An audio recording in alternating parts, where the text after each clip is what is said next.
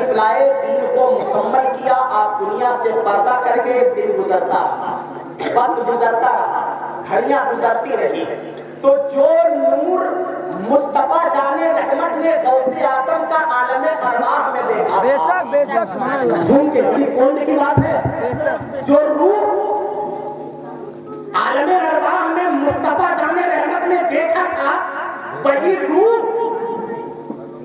اور وہی نور حضرت شیخ ابو صالح موسیٰ جنگی دوست کے صلب میں پہنچ گئے. بے شک سبحان اللہ. ڈائریکٹ یہی کہہ دوں, ورنہ اگر سلسلہ پکڑوں گا, تفصیل پکڑوں گا تو بہت لمبا ہو جائے گا, ہے نا.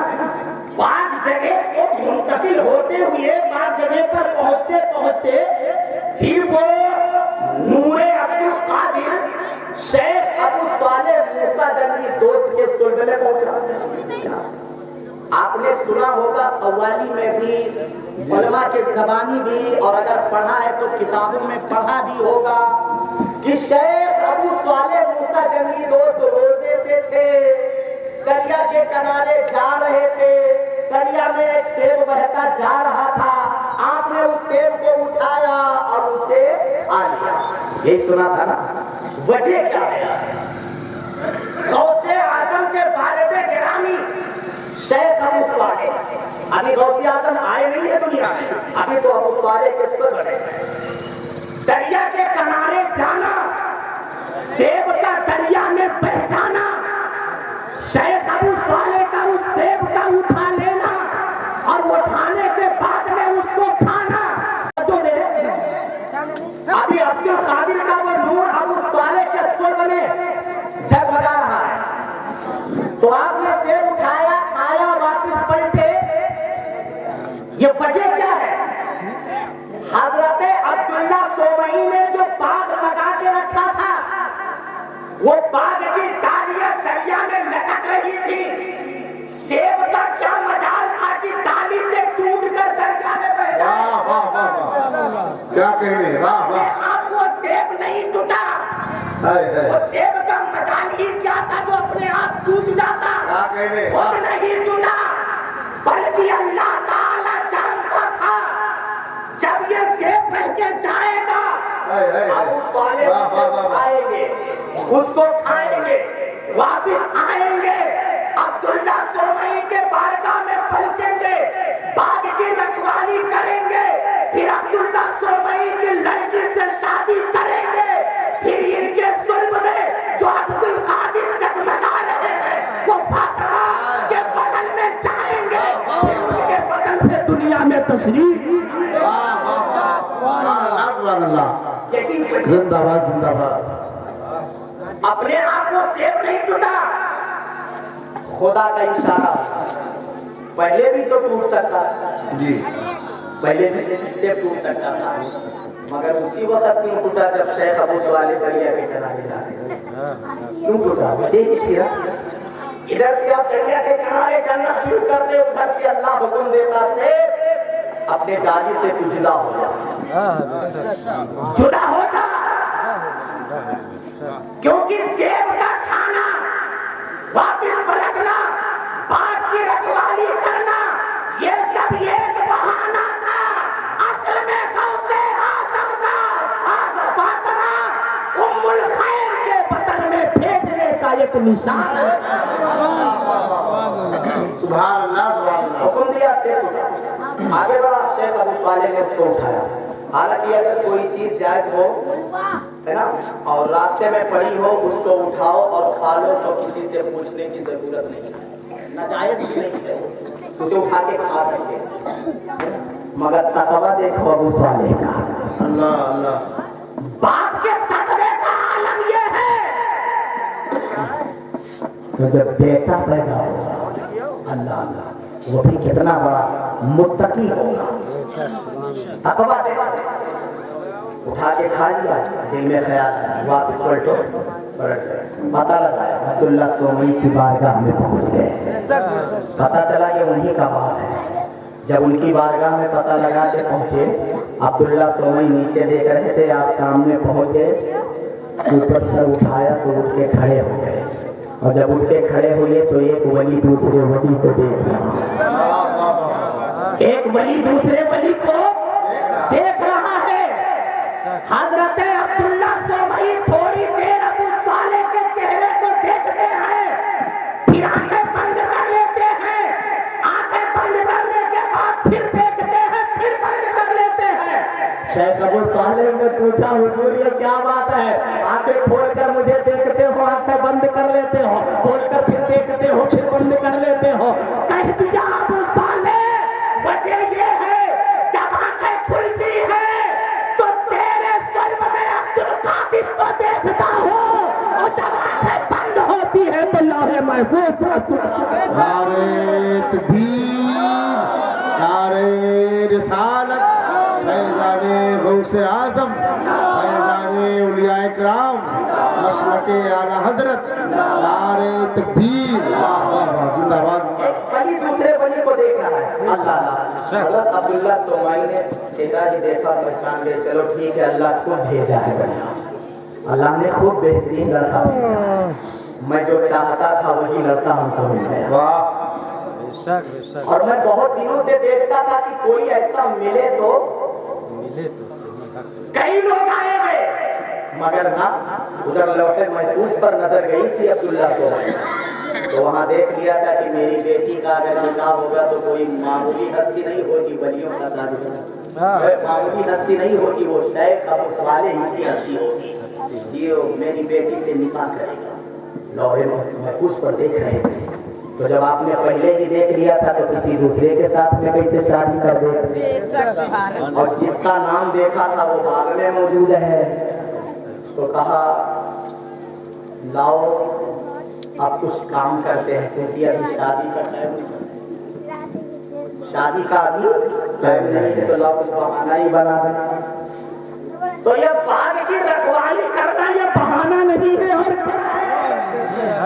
سال کا بڑھانا ہے نا، حد بلوغ تک پہنچ جائیں تب تک یہ باغ کی رکھوالی کریں گے، اگر باغ کا ٹائم ختم ہو گئے تو نکاح کا ٹائم آ جائے گا، نکاح کا اللہ 4 سال کر کے، ایک میں نے 2 سال کر کے پڑھا ہے، ایک میں 4 پڑھا ہے، چلو 4 ہی پکڑ لیتے، واللہ اعلم بالصواب۔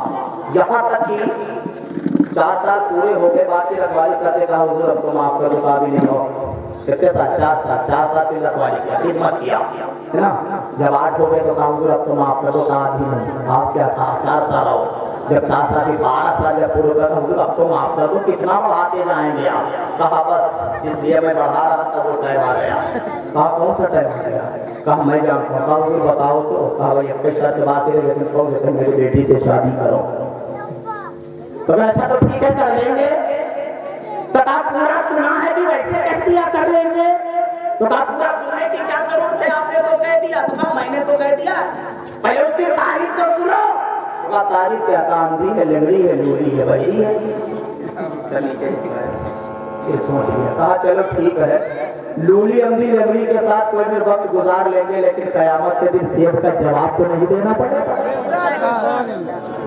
کتنے بڑے متقی تھے اور یہیں سے تو درس لے کے جا منبر رسول سے، ایک سیب کے خاطر 12 سال رکھوالی کیا، اللہ کی بارگاہ میں پھنس نہ جاؤ، اور ہمارے یہاں معاملہ یہ ایک سیب کیا ہے، پورا یقین بتا زمین ہڑپ کر لیتے ہیں، کہیں 2 لاکھ کا دے دے، اگلے سال 3 تاریخ میں پیمانہ دے دے، ایک سال کے بعد جب آپ بولا ہو گیا روپیہ تم کا دیا رہا، یاد کہیں چلو کوئی نام کرو، 15 تاریخ میں جائیں گے۔ اچھا چلو ٹھیک ہے، 15 تاریخ، چلو آپ تو چلو 15 تاریخ ٹائم نہیں ہے، میں جا رہا ہوں، چلیے اگلے مہینے میں 25 تاریخ کو جائیں گے۔ جب زیادہ پریشان ہو گئے تو 3 4 5 مہینہ 6 مہینہ گزر گئے، کہیں تو آپ باقی نہیں